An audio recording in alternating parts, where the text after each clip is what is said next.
Dear brothers and sisters, welcome to this Capuchin Weekly Homily. This week, we are very happy to have Reverend Brother Susir Raj Capuchin for giving a special message for us. He has been several times parish priest.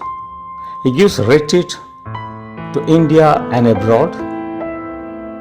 He is also a civil lawyer. In Trichy, he is in a center for free legal aid and helps many people. Here comes Reverend Brother Susir Raj Capuchin.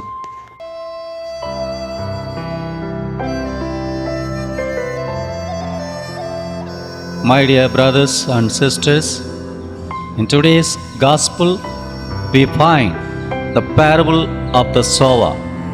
Gospel of Matthew contains 23 parables, of which 11 are unique.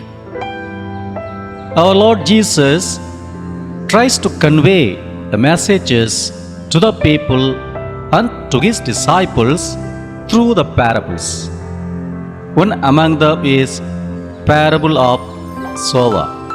Here, the problem is not with the sower, the problem is not with the seeds. Both are good, but where lies the problem? The problem lies with the soil in which the seeds are sown. We find Jesus is the best sower of seeds. He sows the seeds of His words on all peoples. Jesus starts His mission sowing the seeds of the time is fulfilled and the kingdom of heaven is close at hand. Repent and believe the gospel. We read Mark chapter 1 verse 15.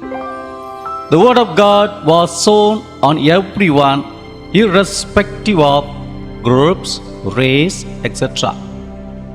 But only a few accepted the word of God and believed in Jesus.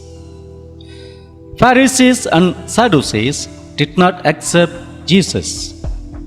We read in John chapter 6 verse 42, they were saying, "Surely this is Jesus, son of Joseph, whose father and mother we know. How can he now say, I have come down from heaven?" We continue to read chapter 6 verse 63 in John's Gospel. Jesus said, "The words I have spoken to you are spirit and they are life." Jesus was sowing the seeds of life. Jesus was sowing the seeds of mercy. Jesus was sowing the seeds of love.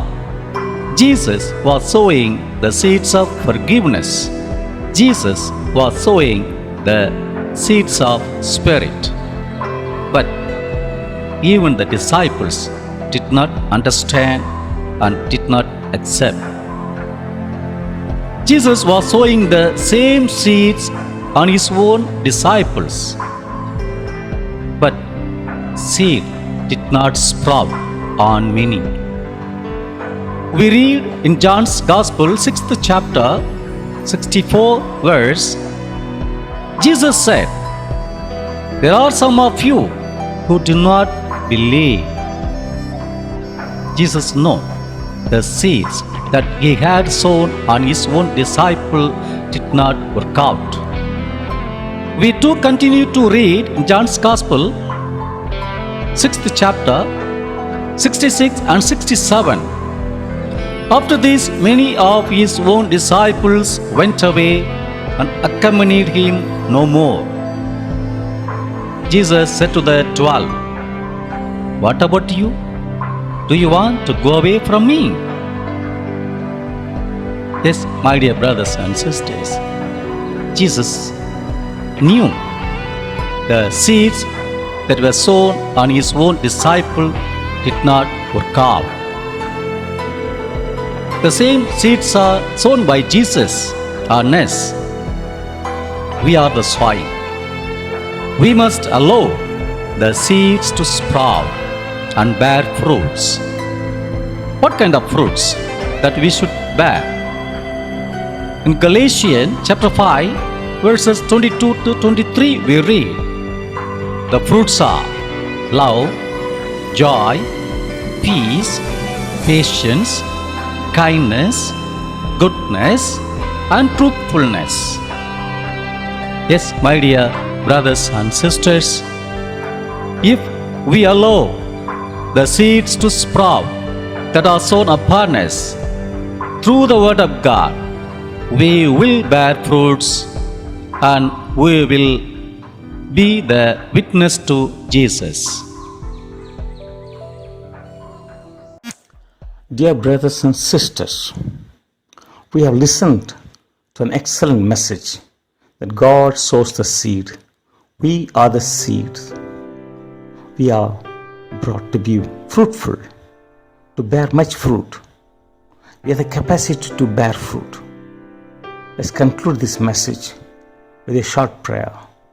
Let's gently close our eyes and remember the wonderful seed, energy, strength, vitality God has put deep in your heart.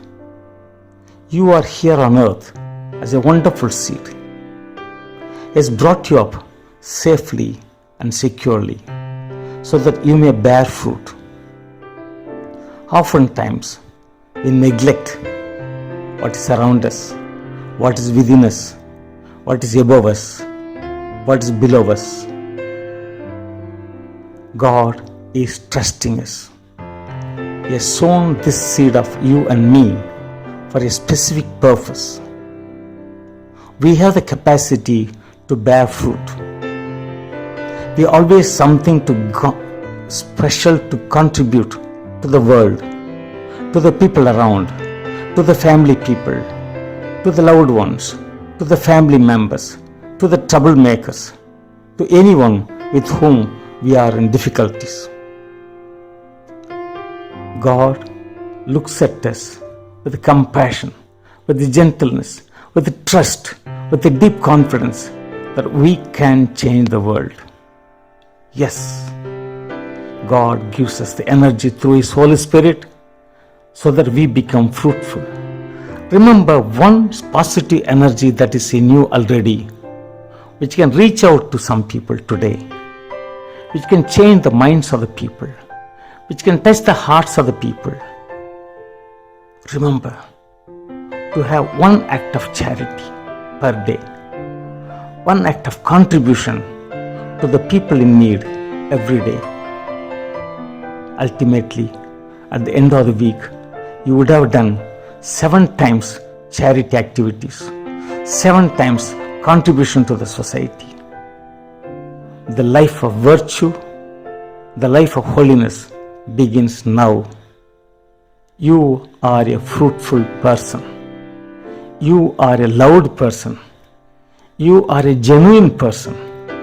You are a special person. You are a different person. You are a seed to grow, not to stay stagnant. God looks at you, cares for you, pours water, manures it so that you may grow and bear much fruit. You are a seed. Thank the Lord. Get the power of the Holy Spirit. Get the blessing of the Almighty Father. Get the model and exemplary life of Jesus. May the triune God bless you. In the name of the Father, and of the Son, and of the Holy Spirit. Amen.